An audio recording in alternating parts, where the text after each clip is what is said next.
अब अयोध्या की जो राम की नगरी है अयोध्या, उसके बारे में बता दें कि आज अयोध्या पहुंचे जितेंद्र नारायण सिंह, जिन्होंने वहां पर अपने जो आधुनिक कपड़े थे उसका त्याग कर दिया। उन्होंने पहले तो सरयू नदी में उन्होंने आचमन किया, यानी कि पूजा अर्चना की, और उसके बाद आधुनिक वस्त्र त्याग कर उन्होंने वहाँ के जो हनुमानगढ़ी के पुजारी थे उन्होंने उनको भगवा वस्त्र जो है वो भेंट किया। उन्होंने उस भगवा वस्त्र को धारण किया और पूरे ही मंत्रों, जो वैदिक मंत्रोच्चार था उनका उन्होंने मंत्रोच्चारण किया, और सरयू नदी है उस तट पर ही उन्होंने सारा मंत्रोच्चार करने के बाद कपड़े को बड़े ही विधि विधान से उन्होंने धारण किया, यानी कि उन्होंने अपना जो आधुनिक जीवन था वो एक तरह से कहिए त्याग कर उन्होंने पौराणिक जीवन को अपना लिया। क्योंकि जिस तरह से अब हिंदूवादी राष्ट्र बनता जा रहा है और भगवा कहीं ना कहीं हिंदूवादी राष्ट्र का एक प्रतीक बनता जा रहा है, तो जिसको लेकर जितेंद्र नारायण ने ये आगे आपने देखा, जिससे जितेंद्र नारायण ने अपने आधुनिक कपड़े त्याग कर उन्होंने भगवा कपड़ा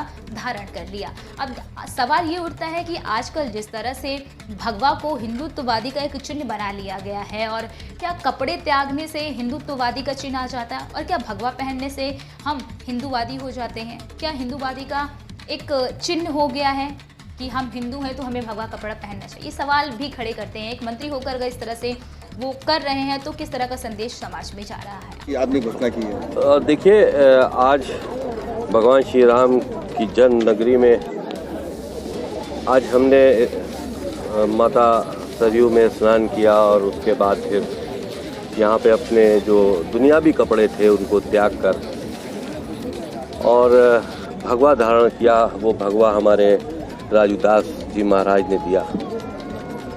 देखिए, एक तो अब बचा हुआ जीवन हमें धर्म कर्म, हिंदुओं की रक्षा, हिंदुओं की संस्कृति की रक्षा, इसमें बिताना है। दूसरी चीज़ ये कि भगवे से एक ऊर्जा मिलती है, एक शक्ति मिलती है। और तीसरी अहम चीज़ ये है कि पूरी दुनिया में जिहादी और आतंकी हमको मारना चाहते हैं, हमारा कत्ल करना चाहते हैं। हमारे सर पर करोड़ों का इनाम घोषित है।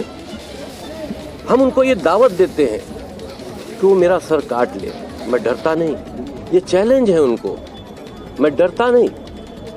मैं चाहता ही हूँ कि अगर कभी भी ये मुमकिन हो सके कि वो मेरा सर काट ले, तो मैं भोलेनाथ के दरबार में, ईश्वर के दरबार में, सभी देवी देवताओं के सामने अपना कटा हुआ सर लेकर इसी भगवे वस्त्र में हाजिरी दूं, ये मेरी कामना है।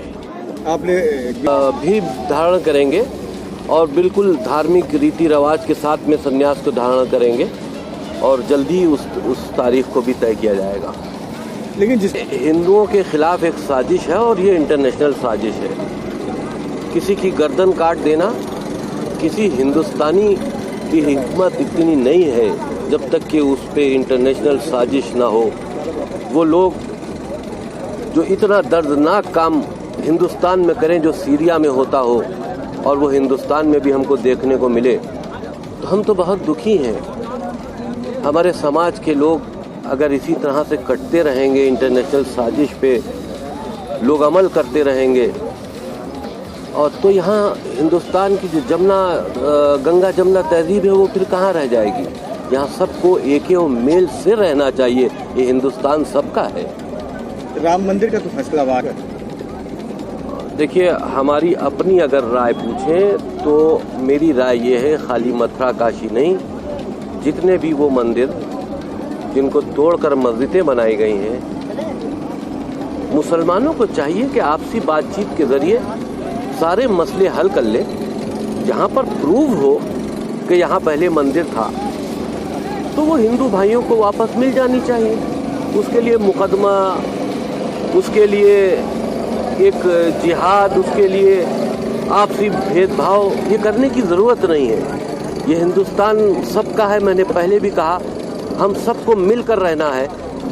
तो हमेशा देखिए, ताली दोनों हाथ से बजती है, और ये सोचना चाहिए। आज आपने भगवा धारण किया है।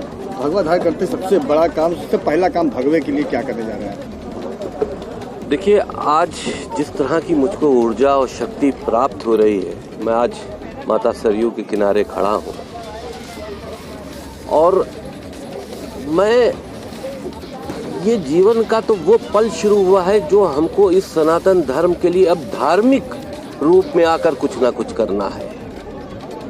सबसे पहले हिंदुओं का कल्याण होना चाहिए, उनके अंदर से भय मिटना चाहिए और भय मिटाना कि ये हिंदुस्तान तुम्हारा है।